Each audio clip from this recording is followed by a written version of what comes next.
Our Region's Business is sponsored by PNC for the achiever in you. Our Region's Business. Innovation, transformation, momentum, improving our communities and driving technologies that will shape our region for generations. The collaboration that brings vitality, prosperity, and life to living.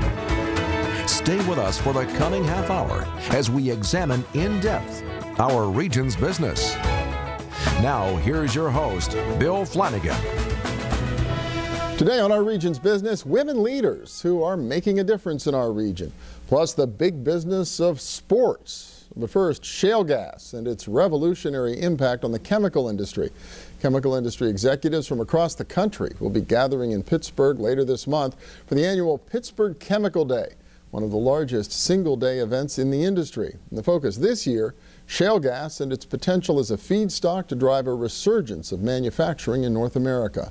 John Schirra is president of the Joint Chemical Group, which organizes Pittsburgh Chemical Day. Welcome, good to see you. Thank you. This has been going on for a long time here in our region. 47 years. 47 years. Yes. Wow, and yeah, it really is one of the biggest meetings of its kind in the country. It's very important. It's only a one-day event. There's many other events that are multi-day, covering various topics. But this has always been about the chemical industry in general, and specifically the importance of that industry to this region. Yeah, we seem in recent years it's kind of felt like the industry was ebbing a little bit, not just around here, but all across the United States. Very much so. Normal life cycle of chemical plants, they have a finite life, and consolidation of the industry and the players, that has been going on, and in short, it has been shrinking in the area. Yeah, but seems to be maybe on the poise for a resurgence or a renaissance. We're just getting started. You think so? Yes, very much so, yes. And what gives you that kind of confidence? The feedstock availability to make plastics, and that plastics come from ethylene and propylene. Those come from ethane and propane, natural gas liquids, and those are right under our feet in the Marcellus shale and also the Utica shale. Yeah, we've heard a lot about this wet gas, dry gas distinction, especially in the last couple of years. People really started to talk about it. So what's the difference between wet and dry?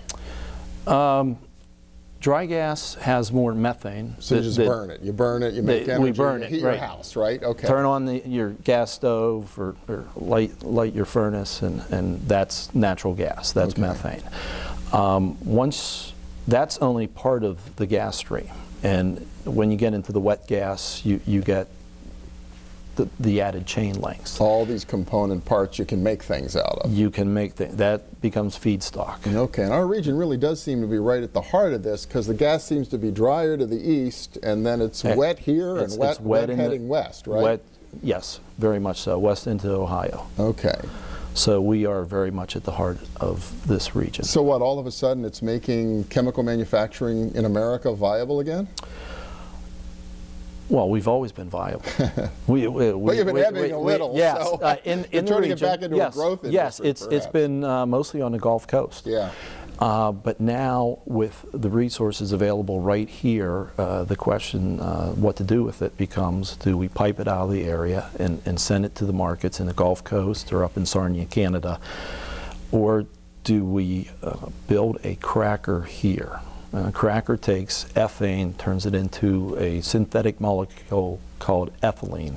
That is the basic building block of polyethylene plastics and many downstream products that we touch and use every day of our lives. Okay, so much talk. Shell's the big name out there that's kicking the tires, taking a look, evaluating a site up in Beaver County. It's a big commitment. It sounds like billions of dollars, right? Yes. If they decide to go forward with it. Very much so, yeah. But if Shell moves forward, or if somebody else decides to build a cracker around here, what does it really mean to our region? It means low-cost raw materials for downstream industries. Plastic manufacturers, paint makers, chemical compounders. It means lower costs for them, lower transportation costs.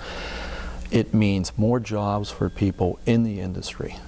So it's a real incentive then for what, chemical industry, plastics companies to set up shop around here or expand around here if they have that source? Yes, that's correct. Okay, so this is going to be really the focus of Chemical Day this year, this opportunity? Yeah, we started this a few years ago. It's a great topic because we've always been concerned about the chemical industry and ideas, issues of importance to the industry.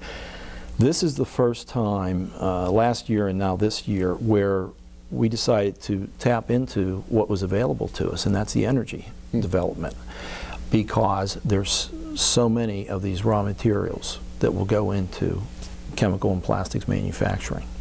So the top this year is utilizing the resources available to us for the chemical industry. Well, it's an exciting time, and obviously for folks in industry as well as the energy industry. When is Chemical Day again, if people are interested in finding out more? September 25th of this year. Coming up fast. Very fast, yes. All right, well, it's exciting. Congratulations on what appears to be happening in our region. John Schirra from the Joint Chemical Group. Thanks so much. We're excited too. Thank you. And next up, the rising profile of women in leadership in our region. We'll meet two who are making a difference. Stay with us.